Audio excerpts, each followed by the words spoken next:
Hi everybody, my name is Marta Mama. I'm your basic queer bitch, and I'm here to talk about Dragula Titans. So last time you saw me, I was asking if I should review this, but I haven't been able to. It's a whole story, but well, today I can film. Next week is the finale, so I'm going to try to do a rundown of episodes 1 through 8, talk about the drama inside of the season and the drama outside of the season, like the Twitter drama and all that, because there's been a lot of that. And so, I don't know, we can get ready for the finale together, and I hope I can review that next week. So, this season of Dragula has some new elements, since it's like an all-star, like a Titan season. I already spoke about the cast. I'm not gonna talk about all the cast one by one, but a couple new things. We get to know in episode 1 that we're not going to have extermination challenges, we're going to have fright feats. I don't like this decision very much, but well, that way they could do the door thing that you fall down at the end of the episode. I don't know, they wanted to do that for some reason. I'm like, okay, I don't like that very much, but well, I don't care. I will choose my battles. And in general, this season, we're not sure what the rules are going to be like, because the first thing they say is that you're going to have fright feats, but if you don't complete a fright feat, one of the other competitors is going to come back, and that hasn't happened. So the first episode, we were all like a little confusing, trying to listen to all the rules to understand what was going to happen. So the first episode was the Halloween house party, and it's not important who won or who went home. Victoria Black, won that episode with the pumpkin look thing, and Abora went home, in theory. But well, this episode was especially about all the drama between Hoso, Abora, and Astrid. The drama basically is that Hoso Teratoma, they have a boyfriend. We don't know this boyfriend. This mystery person. Okay, then, about the people in the show. Hoso had a little hookup with Erica Clash during their season together.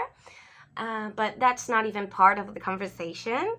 Hoso and Astrid have been having like a little something. I guess that Hoso has like an open relationship with her boyfriend, obviously. But, they are having like a little fling. And Abora has been like so in love with Hoso for the longest time. So what happens is that Hoso's like favorite artist in the world is Abora, and Hoso has admired Abora for the longest time. It's their idol, and they love her and all that. But when Abora started like falling in love with Hoso, they like tried, but Hoso's feelings were more of artistic admiration and not something like romantic or sexual or whatever. So Abora is not super happy about seeing the person that has rejected her being all smitten with another person who isn't even Hoso's partner. So I'm not interested in any of that. I couldn't care less, honestly. Like, I think every single second they have talked about this drama, and this season has been every single second that I have hated. I'm not interested. This is all very childish. No, thank you. Next. So really, from that episode, my highlights are going to be the Teletubby toilet quote. Was it Kendra that said it, or was it Melissa? One of those two, for sure, one of those two. But, calling Yoska's look a Teletubby toilet, that was genius. And the other part is like the 5 minutes that you can see Koco trying to write a name with her very long ass nails and feeling very disrespected by the whole pen situation. So all that is things that we want to see. I'm not interested in Abora's, things about blah, blah. I'm not interested in that. So in episode 1, the winner is Victoria Black with the pumpkin look, amazing. And they eliminate Abora, but the bottom two was chosen by the girls voting. So because this is episode 1, I was thinking that they were going to do this throughout the whole season. Like it was going to be an all-star season in that way, and they were going to put some girls against other girls, and I was not having it. It was just that episode, but I misunderstood, and I thought it was going to be every single episode, but well. And Abora went home, but in episode 2, Abora comes back, obviously, because she was giving all this drama and all this love triangle and whatever. So episode 2 was a good one, because episode 2 was the witch challenge, and Abora lost the fright feet and had to wear like a bald cap. Like, come on. That's not a big, disadvantage for anyone, but I'm a bold king, so, but, the witch challenge, they have to lip sync to shoes, and it was the funniest thing ever, because my favorite quote is from this episode, and it's when Dragmorda says, "People who don't know how to vogue, I'm really not into that." And I'm like, girl, finally someone said it. If you cannot vogue, and if you're not part of the ballroom community in general, you shouldn't. Why do we understand that the only way that a drag queen can dance is using Vogue? No, that's not how it works. I was screaming on my computer. I was loving that. Like, if you're trying to Vogue and you're not part of the ballroom culture, just don't. It is simple. Just don't. Vogue is not just a dance style. It is a lot of things. And people, like every single drag queen, is trying to do Vogue movements very wrong and very out of context and not in the correct way. And it is disrespectful. Like, just try to dance not using Vogue steps if you cannot Vogue. You can dance really well without voguing, Okay, I'm just over it. Okay, so that one, Eva Destruction won that one with the witch, and she was, she did a very good job there. And Jovska, the Teletubby toilet, went home. So episode 3 was the sci-fi horror episode. The winner for that one, I think it was Hoso and Victoria, like it was a double win. I thought Victoria was going to win this one because she had like an amazing prosthetic. It's like, I think Abora is the one that says like, oh, we're competing with Universal now. Like, yeah, like the production level that Victoria can bring is absolutely out of this world. But well, it was amazing, like 100%. And the bottom two were Abora versus Kendra. Kendra had just saved herself last week against Jovska, and this time it's against Abora. And Kendra was wearing like a very pedestrian look, it is true. But did you clock? She explained that her initial intentions were popping down some balls that she had inside of her in the stage. It was going to be an amazing show. I just love Kendra so much. I'm so happy that she felt this season different, that she felt included and all that. I love her so much. I couldn't care less about what she's wearing. Kendra is just a boss-ass bitch, and she is amazing, and her laugh is everything, and she is so relatable, and I just like her very much. I couldn't care less what she's wearing because she's a more like performance-based queen. She will not be an Instagram queen for you to look at her pictures and that's it. She is a performer. So Kendra finally goes home being like the executive alien realness, and I loved her. Episode 4 was the Dungeons and Dragons episode, and Koco won this one. And I was so happy for her and everyone was so happy for her. When Koco wins, everyone was like, yeah, bitch, yeah, congratulations, work. And all of the other contestants are very happy every time Koco Caine wins anything, which tells me a lot, about Koco. In that episode, I think it was Erica that went home. I'm not very much, I've played D&D forever, and I've played a lot of, role gameplays and stuff, but I'm not very into the D&D on location acting challenges in Dragula. I think Koco did amazing. I'm a huge Koco fan, so I enjoyed that episode basically for her. And Melissa was amazing too. I also enjoy Melissa very much. So yeah, it was good. Erica went home. I didn't think that people were enjoying working with Erica very much. That says a lot. I think that, I don't know, sometimes performers look at these shows in a different way. You either look at like how something is constructed, how many hours did it take you to make that look, or you look at like, does people want to work with her? Like things like that tell you a lot. So episode 5 was the zombie prom episode. This episode was 100% Victoria's. No doubt about it. She was amazing. And Victoria has to choose the bottom 2. And here is where the obvious bottom 2 were Abora and Melissa. I love Melissa, so I didn't want that to happen. So she changed, like she decided the bottom 2, and she decided Abora and Astrid. So happy about that. You better work, Victoria. That's exactly how it should be done. You did an excellent job. Melissa deserved to stay, not because her look was good. Her look was terrible. Melissa's trying to do like prosthetics all the time. That's not her drag, really. I think she's trying more to fit in and give the challenges, but she cannot deliver them because that's not her drag. So yeah, Melissa finally stays and Abora goes home. Thank you very much for leaving, Abora. I love Abora as an artist, like as a visual artist. I admire her very much.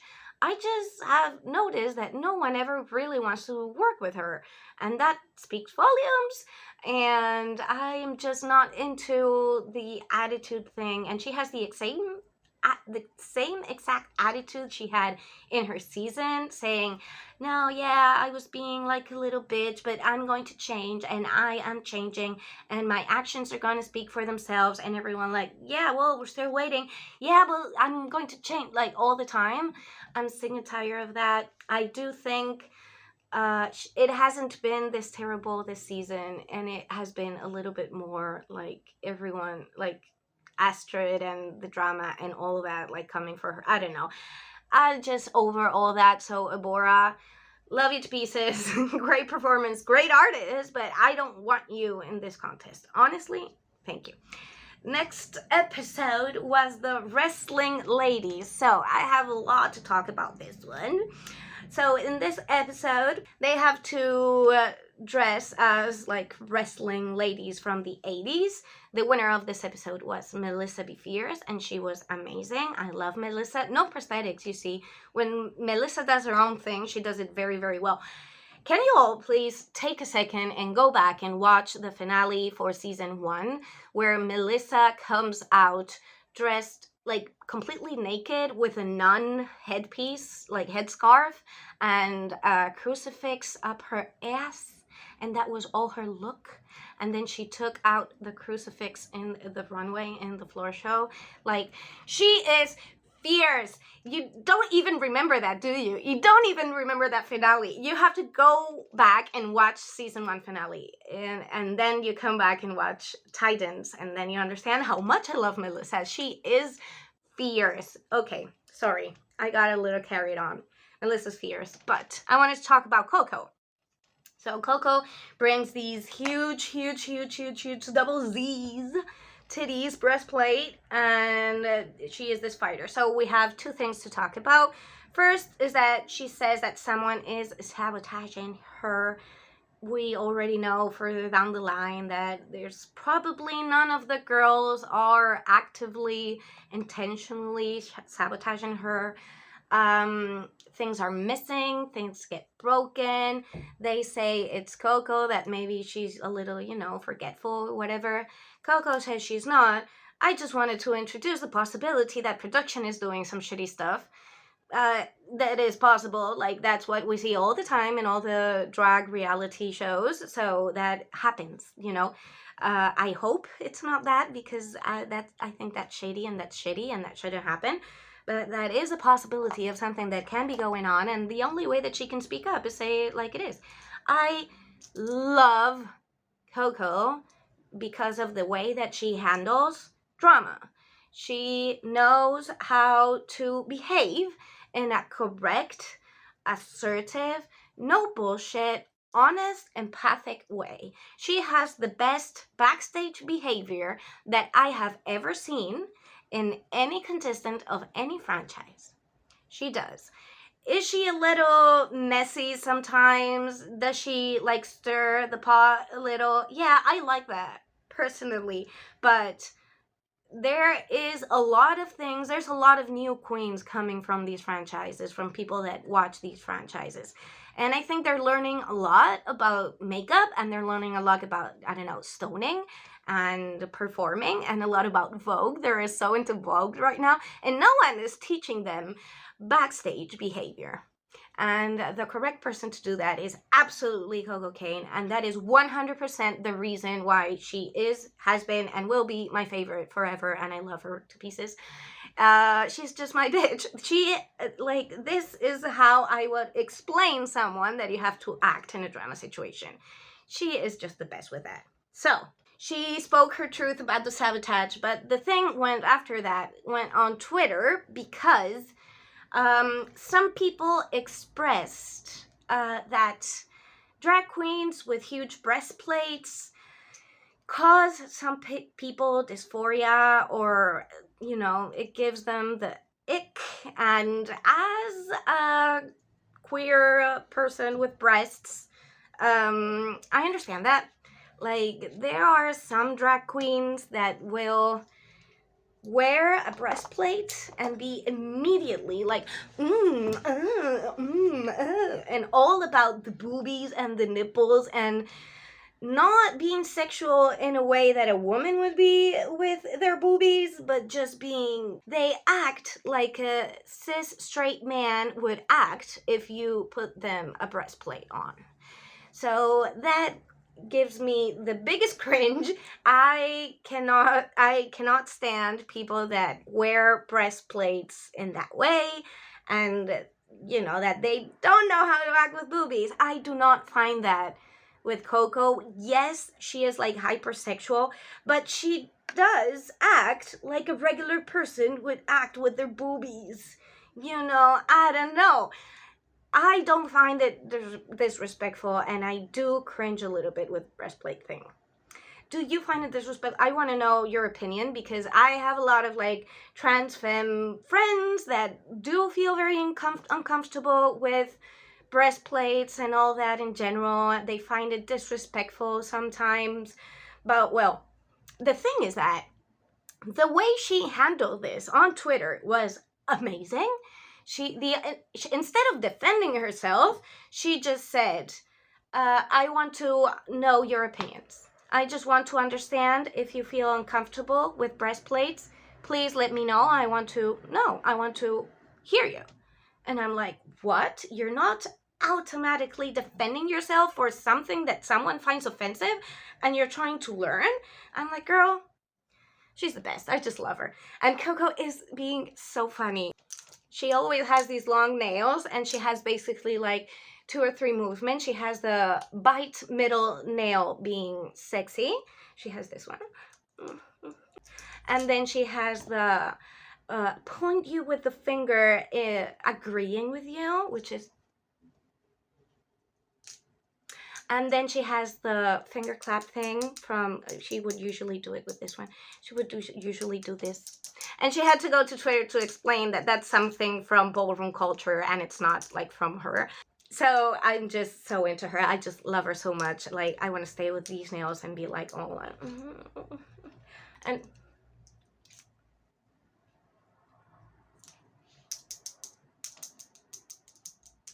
So in this episode, Melissa wins, and we also get to know that 1 week before the competition, Melissa had this breakup with her husband. She was married like 1 week, okay?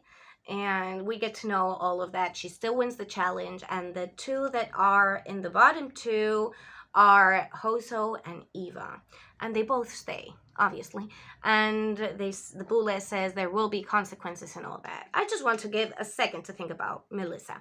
Melissa, first, she is fierce. It says it in her name. She is amazing. I am obsessed with her. As I said, go watch the finale for season 1. Second of all, she is right there, not only listening to people being completely like double-faced and hypocrites, she is also standing all this love triangle drama that is childish and stupid, while she's there with her husband who has just left her after so many years 1 fucking week ago, and you're all talking about like, oh yeah, we wanted a date, but she wouldn't stop looking at her phone. Like, girl, I would lose my shit too. I would just be like slapping bitches. That's what I would be doing. But well, okay, so that was episode 6. There will be consequences. Sorry, I'm a little bit all over the place. I'm gonna try not to edit this too much, so sorry. Episode 7 was the sea creatures one. Eva wins was the amazing look and the, amazing. And now it's Melissa versus Koco. And obviously the Two-Face thing comes up. And thank you for the edit, because they put little fragments of everyone being two-faced. Very good job in the editing room. They are all very two-faced. They want to look good and all that. And Melissa and Koco and Kendra before that, and not many more, are not into it. And they're not enjoying it, and they're going to call it out. And if people speak negatively about production, or they don't have backstage behavior, they're going to call it out. And I'm so into that. That is like my sexual orientation right now. Melissa and Koco Caine calling out bitches is my sexual orientation from now on. And it's even my gender identity. Why, So Melissa is faced with all this childish drama. She has just lost her husband, and she is feeling like, what the fuck? And she decides, okay, I want to go home. Koco goes and speaks with her like the queen she is, like amazing. But finally Melissa does go home and Koco stays.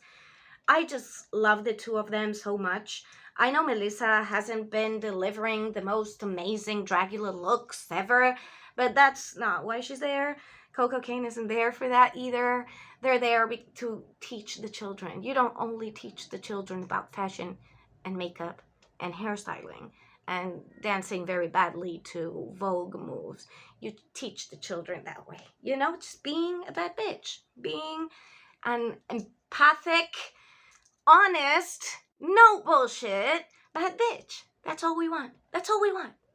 So the last episode was episode 8. That was the one about the horror icons, and they do this little lie detector test, which is always bullshit. I love that Koco was just being messy, saying whatever to whatever question. Good for her. I guess it didn't hurt this much, or that Koco was kind of used to, a little electricity somewhere in her body as fun. They try to make this huge thing about the fact that no one trusts each other. Come on, it's not because of Dragula. It's because, they're adults and smart people. Who the fuck would you really trust? I don't know. But, well, they tried to make the whole thing about that. Then each one of them chooses their horror icon. Shout out to Koco. I'm going to be biased the whole time. You don't come here for objectivity. You can go to any other person channel for that. Hoso was the winner this week. So Astrid goes home and Eva goes home. I'm happy for that.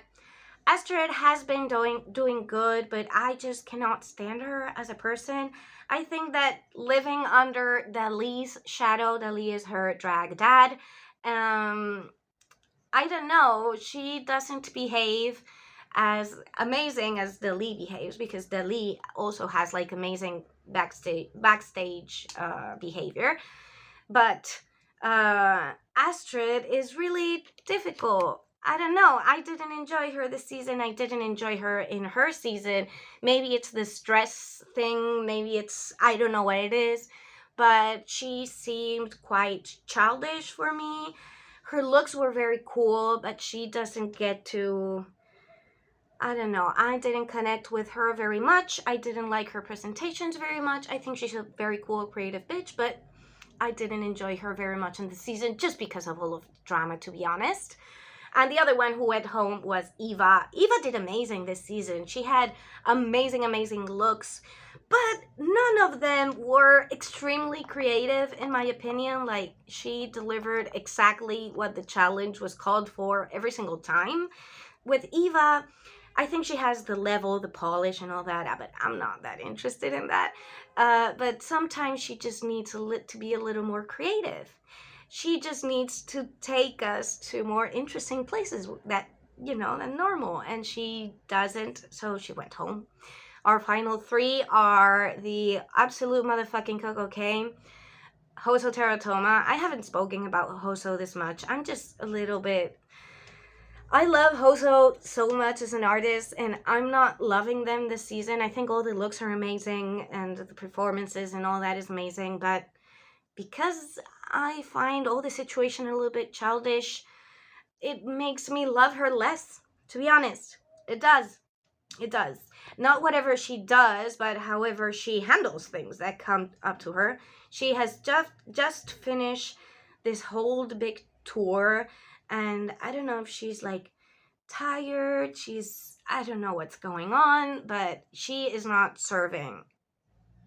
She's serving looks, of course, but I don't even find them that interesting this year. I found them more interesting in their season, but well. And Victoria Black, of course. Victoria is a master at her craft, and she is the best at FX makeup, and she is a very creative person, and she's a good performer. It does make sense for her to be in the finale. If you look at the last video, I said that it's crazy that she hasn't won anything yet. She does deserve to win something. I'm just not rooting for her. I know she's the best at doing Dragula, how it's supposed to be done, but I'm not very much into that. But if she wins, well, she deserves it too. But, it's just not my thing. I would rather maybe have her in an FX makeup competition sometimes than in a Dragula thing. But it is true, she's showing a little bit more her personality. She's bringing a little more interesting things to the floor shows. More interesting than Eva, for example. But I don't know. Maybe it's because I'm not like super big into look queens. I appreciate them very much on like pictures or on video. I love the Dragula floor shows because all the slow-mo and how they're presented and everything. Lovely. I love that. But for me to want to go out and see an artist and pay a ticket to a Dragula tour as a potential buyer, I would rather go watch Koco, honestly, than Victoria, to be honest. Sorry, not sorry. It is my opinion, biased. I am not right whatsoever. I know that you don't agree, but Victoria has been doing amazing. She's just not my favorite. Sorry. Okay, let's talk about all the drama outside of the season, because we've kind of developed like all the drama inside, but outside there has been a lot. So I'm just going to try, like everyone has said something about this, but I'm just going to try to make it as simple as possible. I think that everything started when Yoska called out Saint. Saint is season 3 contestant, Dragula Resurrection winner, and Dragula season 4 contestant. Was it something like that? And Saint was also a guest judge in this season. So Yoska calls out Saint because in Resurrection they did this ghost look, which was honestly the most amazing look of the whole Resurrection, in my opinion. Saint said that she was going to credit Yoska for that look, for the mask thing, but that she didn't.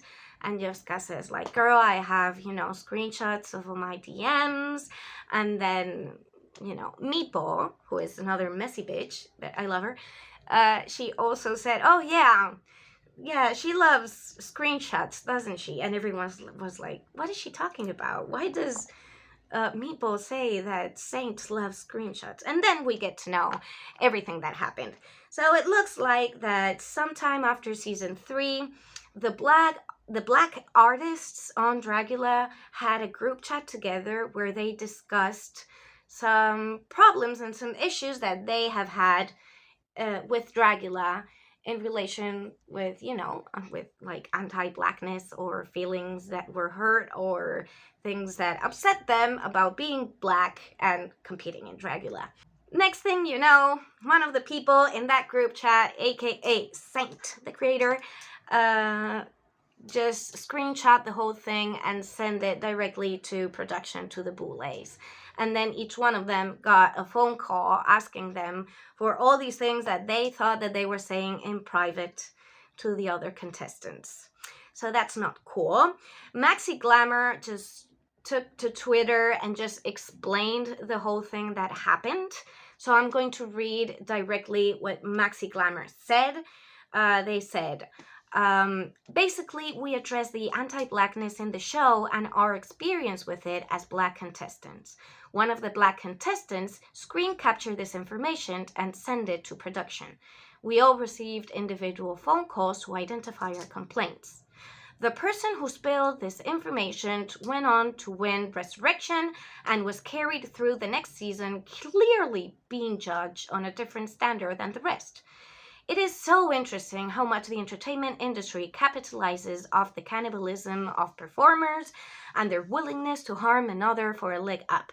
I'll say that the repercussions of sharing a private conversation without our consent resulted in a very much needed change in the franchise. And they go on and all that. So that's what happened. But then, Meatball wasn't like okay still.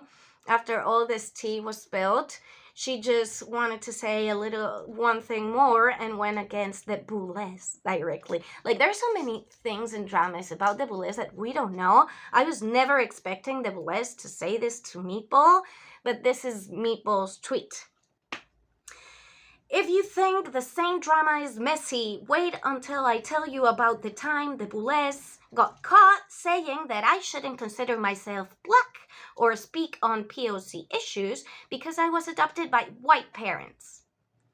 Girl, messy. I guess that's true. I hope the Boulets are learning. At least Maxi said that all this conversation improved and there has been a lot of very needed change in the franchise. I hope that is true. But well, that is at least part of the drama. The 8 episodes. I haven't spoken about a lot of looks basically because you can watch that anywhere else. But that was my take on episodes 1 through 8 of Dragula. So thank you so much for watching. Thank you for staying with me. Thank you for hanging there. I will be again here next week to talk about how Koco Caine wins. I hope. I don't know. And well, if Hoso wins, like, she's amazing. Love her to pieces. And if Victoria wins, she's like a clearly winner. Clear winner. But well, I would love Koco to win. A couple of things are coming up. Drag Race España season 3. They're finishing filming, so they're wrapping it up in about next week. The girls will be out. I don't want to talk about all the spoilers and all thing. I'm not very into that, but you can check on YouTube and you will find a couple accurate spoilers around. So the season will be up shortly, I guess in the spring, but I will see you before that next week. If you want to support my channel, please remember to give a thumbs up, comment below, and subscribe and all that. And tomorrow's my birthday. If you want to send me a birthday present, I'll leave you my PayPal account down below.